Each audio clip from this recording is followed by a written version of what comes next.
Welcome, Spartan fans, to episode 6 of Grind to Shine. I'm Nathan Wiseman, joined alongside Patrick Klinger. And Pat, as we flip the script to the second half of the season, the story remains the same. Youth and inexperience continues to derail this team. Yeah, and Alexander's dropped 4 consecutive games, and the TVC Ohio schedule certainly doesn't get any easier for the rest of the season. But before we get too far ahead of ourselves, let's take a look back at how Nick Cox and the Golden Rockets cruised past the Spartans for a 36-13 victory on Friday. Prior to kickoff, both teams honoring Wellston senior Austin Milliken, and Austin's Army gave him an all-expense-paid trip to a Cavs game later on this year, so really cool moment before the game. But let's get to football. First play of the game, A.J. Marks, miscommunication on the pitch to Chase Harris, and Wellston kicks it all the way down to the end zone, and Nick Cox is going to hop on it for the touchdown. They get the 2-point conversion, 8-0 Golden Rockets early on, so the Spartans just going to line it up and try it again. This time the pitch works out, and Chase Harris gets to the sideline, stays on his feet, getting all the way down to the 21-yard line, putting the Spartans in business. And 3 plays later, Marks hits Harris on the swing pass, and he takes it in for the easy touchdown, but they got to go for 2 to get back in this ball game. Marks takes the pitch outside, breaks the tackle here, trying to get the end zone, but Wellston's defense very stingy, so 8-6 early on, Golden Rockets. And let's fast forward to about the 5-minute mark of the second quarter. From 2 yards out, Travis J. John getting in the end zone, giving the Golden Rockets the 14-6 lead. Now here's a crazy play at the end of the second quarter. Nick Cox with the ball with 4 seconds remaining. 5 missed tackles for Alexander. He ends up bullying his way into the end zone as the Golden Rockets go up 22-6 at halftime, and Alexander just looked defeated from there. Oh, definitely. And Wellston just pouring it on in the third quarter. Nick Cox takes the ball down the sidelines for a 33-yard gain, and on the very next play, he's just going to walk it right in for a 7-yard score. Really putting the Golden Rockets in a commanding lead, 30-6. And now hop into the fourth quarter. A.J. Marks just trying to get the Spartans back in the game. Prey breaks down. He bounces it to the outside for a 20-yard pickup, but Nathan, it just wouldn't be enough. Yeah, not enough there. But they do tack on one more touchdown. A.J. fakes the handoff to his brother Ryan, gets in the end zone, and 36-13, your score there. Alexander trying to get something going at the end of the game, but another interception for A.J. Marks as the Golden Rockets go on to win this one, 36-13. In all 4 of the team's losses this season, crucial turnovers have turned into points for opposing teams. So, you know, what causes that? Do you think it's just a case of the team trying too hard to make plays? Just a lot of the things that we talk about is taking care of those little details. And when you talk about turnovers, either interceptions, fumbles, drop passes, I mean, all those little things continually add up. It could be a multiple reasons behind everything. I mean, lack of focus, 1, 2, trying too hard, trying to make that play. Once you get a couple losses, and now, I mean, you feel a little bit more pressure of needing to make a play. So I think that's where we're into right now, and really just trying to get our young men to relax a little bit and let the game come to them and play every play like it matters, and don't worry about making mistakes. And one of our mottos is most important play is the next play. So we have to continue just that mentality. Yeah, and I want to go back a little bit to the final drive for Wellston in that first half. You know, we've seen it before with Sciotoville East, Athens, and the Golden Rockets that, you know, the defense concedes points right before the end of the half. So, you know, just how deflating is it to have for that momentum every time to give up 6 points right before heading into the locker room? There, I mean, we had a timeout there that they had called, and we talked to the kids right there is, you want an 8-point deficit or a 16-point deficit? We have 3 plays really to dictate that, and unfortunately it was 3 plays and we stopped them in the first 2, and I think from about the 19-yard line, it's one of those things that you just can't let happen. It's one of those, it's definitely deflating, especially coming into that next half and being in a halftime, really being down 2 possessions to 1 possession. But it didn't kill exactly the end-all result of that, because we knew 2-possession games still within our area to be able to win the football game, but they also had the ball coming out and be able to do something with it. But then again, we got some stops there in the second half, and really were able to move the ball too. So it's just both worlds of we still are capable of doing things, but it comes back to just that energy and effort and doing it consistently. And now it's time for our weekly fan question. This one comes from James Allen, and he wants to know, you know, this week we saw some more pass attempts in an effort to spread the rock around to more guys, and he's wondering, is that something that Spartan Nation can expect to see for future games? I think, we have that in our arsenal. It just depends on what defenses give us, and Wellston did a good job really loading the box, as what most teams have been doing. So we had numbers outside. We're going to take advantage of those numbers. So really, it's a game-to-game type situation, and really drive to drive. A lot of things go into it as far as down and distance, where we're at as far as in the game, score, and all those things. But it showed that we are capable of it, and we had young guys step up. Chase obviously outside, but then Stone, Markins, Irwin, and Ryan Marks really doing a good job. And not to be withheld is Michael Kelly, who started their last couple of weeks and does what we want from him. And finally, Coach, each of the team's 4 losses this season, in my opinion, have had nothing to do with talent. So upcoming Vinton County this week, how do you get the guys to just believe that they can win that game and get back in the win column?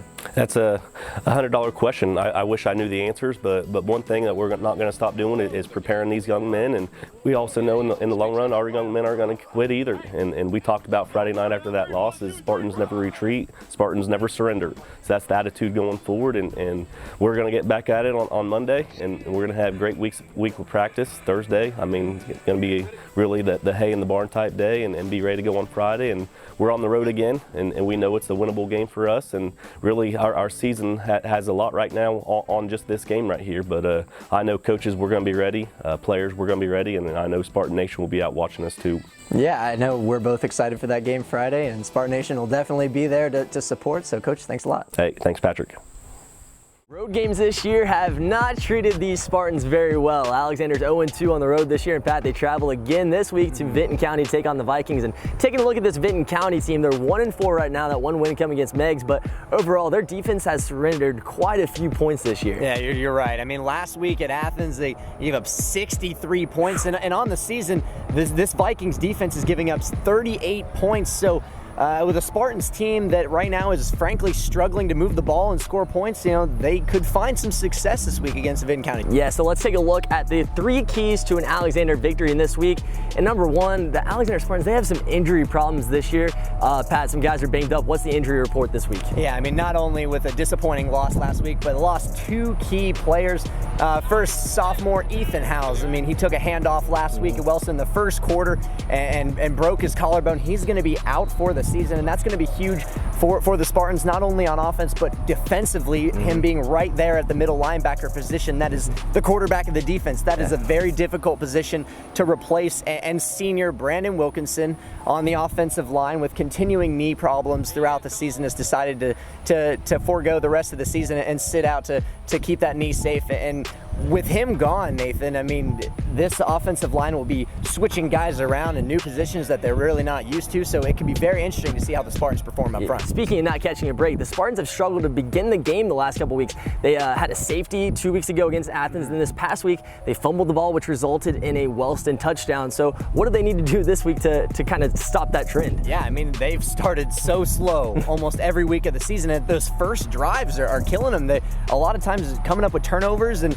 giving the opposing teams a big start before the game really even begins. So they're going to have to find a way to draw up this game plan to where they can protect the ball, move the ball down the field, and get some points early on so they can get a little momentum going and maybe get back in the win column this week. Yeah, and a couple weeks ago, this Alexander defense struggled so much to contain Athens quarterback Brendan Sano, and this week they face another tough quarterback at Vinton County. What can we expect out of Vinton County's offense with such a dominant quarterback? Yeah, and junior quarterback Nayland Yates is going to be one to watch in this game. This entire offense, the running game is surrounded by that man. You'll see him running it up the middle to the outside. He's their go-to guy, and he can also throw the ball. So he's a dual threat guy back there. So it's going to be something that the Spartans are going to have to watch out for. And like you said, with Sano a few weeks ago with a dominant quarterback, struggled a little bit. So with Yates, they're going to have to be ready, be disciplined, and they're going to have to play well and control him if they want to win this game. And we mentioned those injuries earlier. Ethan Howes has been such a dominant force on this Alexander Alexander defense. So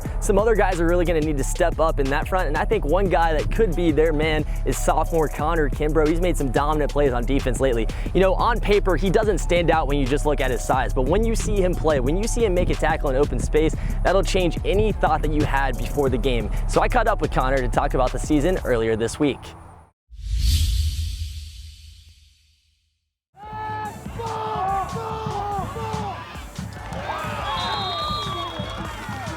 Hey, DBs, let's go, let's go! Lately, before games, I've seen you make a point to go around to just about all of your teammates and give them a little fist bump to get them pumped up. And, you know, with a team that's kind of lacking a lot of confidence right now, do you feel that need to kind of be the motivator and get everyone going for the game? Yeah, like Chase has always said that our team seems kind of dead even after we make big plays and stuff, so I feel like someone's got to kind of get it started and get them hyped up a little bit, and it starts in pregame. You got to get mentally ready in pregame so that way you can come out and get pumped in the games. Let's go, Wes. Let's go. Absorb that. The place you've been really hyped up lately is defense. You know, I usually keep an eye on how you're doing as receiver, but man, you've been tearing it up at defense. How much fun are you having out there on that side of the ball? I love defense because opposite team comes out, and you look across the field and you see a 5'6" kid just standing out there, and no one ever accounts for a 5'6" kid being good at corner, but when you sit out there and you kind of mess around with them and they get mad, it's just something fun to do. Do you think people maybe don't take you seriously and then they see you out on the field and you just, you know, have an awesome tackle, they're like, all right, this kid's legitimate? Oh, definitely. Just sitting in there and they might say something to you at the beginning of the game, but you just want to show them what's up and shut them down real quick and make them quiet. Last year, you know, you went from being on the sideline with your brother, now he's in a different uniform as a coach. How different is that, and how cool is it to have your brother out there with you? It's definitely switched roles a lot because I only went out there for kickoff last year and standing on the sidelines and watching him throw balls and kind of lead the offense at times. And now he's watching me out there and cheering me on and coaching me up. So it's definitely a different role, but I still enjoy it just as much. As that slot receiver, Coach Penrod always kind of refers to you as that Julian Edelman type role. So is there any NFL player or college player that you try to emulate your game from? Not really. I kind of just want to be my own player, you know, just be small but still be physical and be able to do all the little things correctly, because as a small player, you're not going to be able to out-muscle everyone, but you can definitely out-finesse everyone. I got to talk about the hair. You know, we've been covering the team since, I think, May of last year. And I think I've already seen you in a couple different hairstyles. How would you describe the one that you got right now? What do you have going on? It's just like it's almost a mixture between a comb over and a flat top. Okay. But I don't know, I started off with the man bun. It just doesn't work under the helmet. You guys have homecoming coming up, right? Are you going to do anything crazy with that, or maybe a different flashy outfit or something? I don't know. It depends on what my date wants to wear or wants me to wear, but hair will probably stay the same. That's one thing I can control, so it'll stay the same. So the season's, you know, about at its halfway point right now. What are you learning about your team as the year has gone on so far? I definitely feel like we've progressed this season. From the Chesapeake game getting blown out a little bit. I think we're showing that we can play with teams. We just have to figure out that way to win at the end of the game and be consistent at it. Over the course of any season, a team accumulates countless bumps and bruises. But how do they recover? Look no further than Alexander's athletic trainer, Elizabeth Saunders. It's a position that doesn't get enough credit. Now, I'm not saying that she makes the team go, but without question, she allows the team to continue their play on the field. As a new London, Connecticut native, Elizabeth Saunders made her way to Ohio University for a master's degree in athletic training. Currently in her second year in the program, she carries a tremendous amount of pride in her work. It really is just it's a bold profession in the sense that you are basically the only healthcare provider that gets to see their patients and know them before they become patients. And you see them all the way throughout their injury, illness, evaluation, treatment, rehab, return. Saunders has found a second home in Albany, where the Alexander football team simply knows her as Liz. But even as the school day is ending, Liz is just getting started. I get in here right at 2 p.m. And immediately I just start for paperwork. So I start planning rehabs, I start planning treatments, I start just putting a list together of who I have to see that day, and students start coming in at around 2:15. She is pretty important in my opinion because we got Wilk over there with his leg and we got Trent with his leg as well. And when I got a concussion a few weeks back, I mean, I probably wouldn't still be playing by now if it wasn't for her. Her responsibilities stretch far beyond the field. In addition to looking after the team, Liz serves as a mentor for 2 Ohio undergraduate students, including assistant athletic trainer Tiffany Tibbs. Tibbs raved about working with Liz, crediting her for the experience she's gained this season. Liz is just like very good at letting me have a lot of autonomy and like letting me just interact with the athletes, not having to be by her side all the time. And I just love that about her. She's always wanting to wrap me up and everyone else that's got bumps and bruises and like making sure she's kind of like almost like the team mom in a way. Despite all the hard work, the team keeps her entertained. Liz is the first to admit that there's never a dull moment with the Spartans. They say things sometimes that just like totally catch you completely off guard. And I mean, being so removed from like high school, I mean, it's almost been 10 years, like, whoa. You really forget how strange they are. Now in her second season with Alexander, everyone, including the coaching staff, understands that she is a staple in the program. Oh, I'm gonna tell you what, if we didn't have Liz, we'd be in a world of hurt. That is for sure. She definitely helps us out with everything. Her and her crew, they definitely are a key part of the Alexander Spartans. They appreciate us. It's not just like we're here to tape ankles or give them ice. We're actually here for a purpose. I definitely feel like a part of the team. I mean, even like when they're up, they're up. When they're up, I'm up. When they're down, I'm down. I mean, you probably see me at touchdowns. I'm like, woo! And like Tara and I do our little dances. Even when her time in Albany comes to a close, Liz makes it very clear what she will remember the most. The relationships that you build with the kids and the athletes, there's nothing that compares to the community here.